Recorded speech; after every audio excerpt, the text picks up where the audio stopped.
Bonjour à tous, je suis François Sénéchal, animateur technique et marketing du marché fongicide pommes de terre chez Syngenta. Aujourd'hui, on va parler des évolutions de souches de mildiou à travers l'Europe et de l'implication que ça aura sur nos préconisations dès 2023. Le marché fongicide pommes de terre était historiquement très tourné vers les multisites avec les dithiocarbamates, qu'ils soient seuls ou associés, au travers de solutions à base de mancozeb ou de maneb qui sont maintenant retirées du marché. Le marché est aujourd'hui essentiellement tourné vers des solutions unicides qui sont alternées.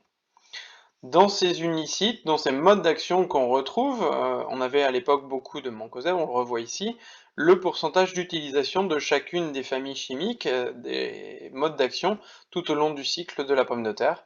Et on voit soit des modes d'action uniques, soit des groupes de modes d'action, notamment les C avec 4 modes d'action et les QI avec 2 modes d'action répertoriés.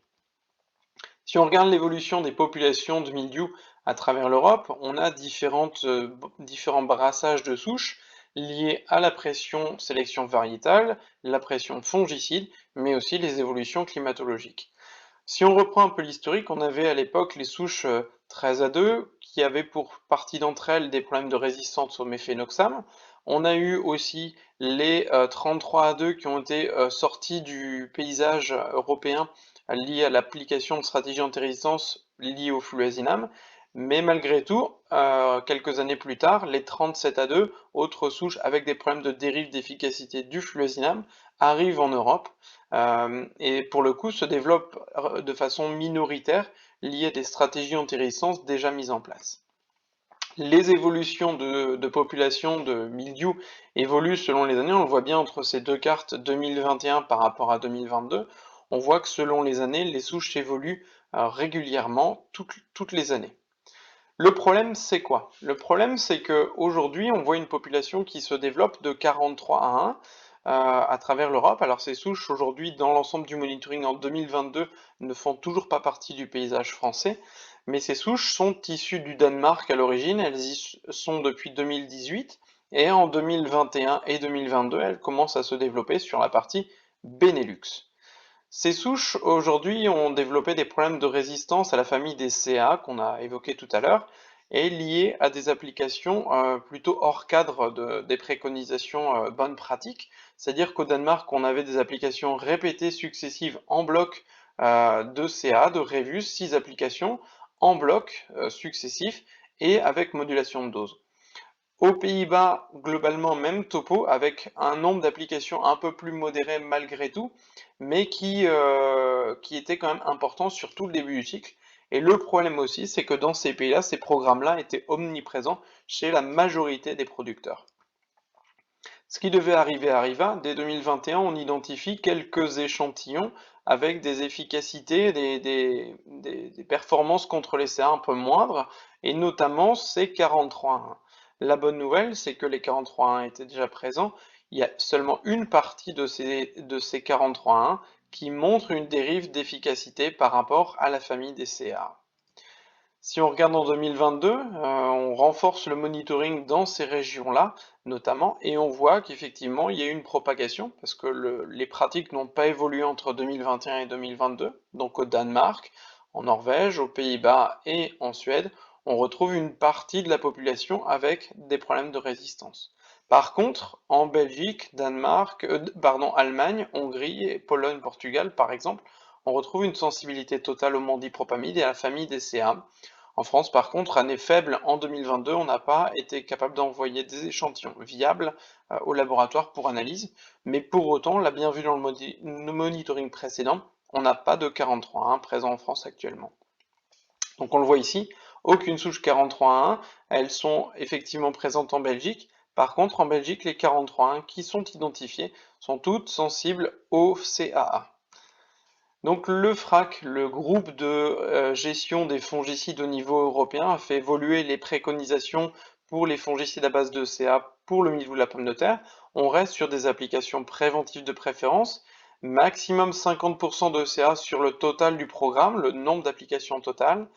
On applique les CA aux doses recommandées, donc ça c'est un point sur lequel on va revenir, et en séquence maximum de 2 applications consécutives. Donc vraiment, on évite les blocs répétitifs de CA tout au long du programme. Les CA peuvent être appliqués aussi en mélange avec un autre fongicide d'un mode d'action différent, et le partenaire qui est associé doit apporter une efficacité satisfaisante lorsqu'il est utilisé seul, mais à la dose du mélange. Donc vraiment, on veut des partenaires robustes qui soient capables de gérer durablement l'efficacité. Évidemment, des points de base, mais qui sont mis en fin, il est recommandé d'alterner les fongicides avec des modes d'action différents, c'est un point crucial dans la gestion de la résistance, et de respecter l'ensemble des pratiques agronomiques pour faire baisser la pression maladie au champ. Et par contre, dans les régions où il y a déjà de la résistance qui est observée, là, les CA doivent être utilisés en mélange et sans dépasser 2 applications successives toujours. Par contre, si c'est impossible de les mélanger pour des raisons réglementaires ou techniques, là on est sur de l'alternance stricte. Ces cas concerneront donc les pays Benelux et puis le Danemark. Revenons sur le marché français, de quoi on parle aujourd'hui? On est sur 195 000 hectares de pommes de terre à peu près. Les CA, globalement, sont utilisés de manière raisonnable. On voit en 2021, forte année mildiou, où on avait davantage de CA dans les programmes. L'utilisation reste raisonnable et modérée aujourd'hui de cette famille. Globalement, on est sur 1 à 4 applications dans les programmes. Ce qui va nous impacter et nous intéresser, c'est juste les applications successives. On voit que sur les 195 000, on a déjà 100 000 hectares de programmes où on n'a jamais de répétition de CA, c'est-à-dire ils sont toujours utilisés euh, un à un, jamais 2 applications successives. Ici, on a des blocs de 2, et là, tout ce qui est là, c'est des blocs de 3 ou plus de CA. Donc c'est ça qu'il va falloir revoir sur les prochaines campagnes. Ensuite, un autre point important, c'est le pourcentage de CA sur le nombre d'applications totales du programme. On voit que globalement, on est dans le vert, hein, on les utilise raisonnablement, soit moins de 30%, soit 30 à 50. Par contre, on a des cas de dépassement, et dans ces cas de dépassement, généralement, c'est des programmes où on avait moins d'applications, donc le pourcentage de CA, utilisé majoritairement au début de cycle, a été un peu plus élevé. Les leviers qui sont importants à bien prendre en compte pour gérer durablement l'ensemble des familles chimiques et gérer la résistance dans les programmes fongicides pommes de terre, c'est d'abord l'agronomie, hein, clairement faire baisser la pression maladie, un levier qui est très efficace globalement, qui est simple à mettre en œuvre pour les producteurs et qui n'a pas d'impact d'incidence économique sur leur programme. L'alternance des modes d'action, un des meilleurs moyens dans la gestion de la résistance, très simple, et comme on l'a vu dans les analyses de marché, c'est déjà mis en œuvre en France. La gestion du nombre total d'applications d'un même mode d'action, c'est aussi un très bon levier, qui est simple et sans impact économique et qui évite l'exposition majeure d'une famille chimique. Appliqué en préventif, en respectant les cadences, notamment avec des OAD, c'est un très bon levier, évidemment, qui est même positif économiquement, c'est-à-dire que dès lors qu'on reste en application déclenchée dès qu'il y a de la pression maladie, on limite les applications non nécessaires et on évite d'arriver en application curative qui est plus coûteuse sur les rattrapages. Le respect des doses d'emploi, un point majeur aussi, éviter l'érosion des modes d'action et la dérive de performance au champ. Ça n'a pas d'impact réellement économique, c'est simple à mettre en œuvre, il faut respecter les doses d'emploi. Les utilisations mildiou stop, clairement, on arrive en application dès que le mildiou est présent. Là, clairement, on expose le mode d'action directement au pathogène, donc il faut bien veiller à toujours alterner et mélanger les modes d'action dans ces situations, c'est globalement déjà mis en place. Utilisation de produits double mode d'action, c'est aussi un levier intéressant. Il n'a pas d'impact économique réel, par contre il évite l'exposition des familles chimiques à un seul mode d'action.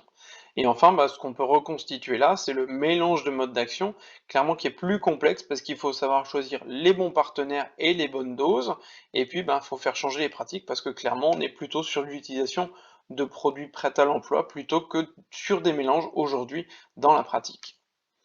On a fait ce petit tableau pour bien remettre en évidence l'ensemble des substances actives et les modes d'action, les groupes de modes d'action au niveau du FRAC auxquels ils se rapportent, pour bien identifier au niveau d'un producteur quels sont les produits dont il dispose dans son local phyto, et puis bien identifier à quelle famille il se rapporte, parce que des fois le nom commercial évoque pas forcément la matière active ou le groupe de modes d'action. Donc ce tableau est à mettre à jour en fonction de la gamme du prescripteur au distributeur pour vraiment bien mettre en lumière les modes d'action disponibles. Si on regarde nos préconisations, elles changent peu, on reste sur 6 applications maximum de mandipropamide par saison, toutes formulations confondues. 50% de CA sur le programme total, ça reste aussi nos préconisations qui étaient déjà en place. Par contre, on est sur 2 applications maximum successives de fongicides de la famille des CA, donc mandipropamide et autres, et pas de baisse de dose sans partenaire robuste. C'est un point important pour éviter l'érosion des modes d'action face aux différentes souches de mildiou.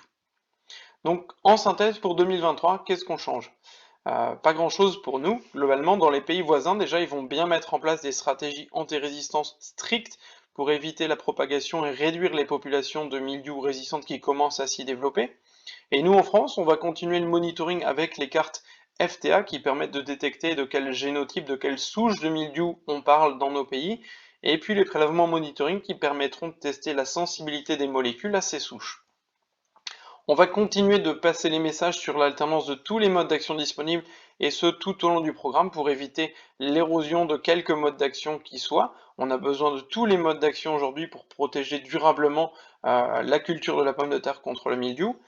On va faire respecter et continuer de marteler les messages sur le respect des doses préconisées, éviter de baisser les doses d'emploi des fongicides et notamment à mode d'action unique. Et en cas de mélange, le partenaire doit être validé et apporter une efficacité seule à la dose du mélange. C'est un point important, il faut que le partenaire soit suffisamment robuste pour protéger le fongicide auquel il est associé. Donc à retenir en 4 points, les souches 43.1 qui sont résistantes au CA sont arrivées au Danemark et aux Pays-Bas essentiellement, et c'est arrivé à cause d'applications, on va dire, dans des préconisations peu orientées vers la protection durable des fongicides, donc des applications répétées en bloc et avec des doses modulées. Donc c'est vraiment l'association de mauvaises pratiques.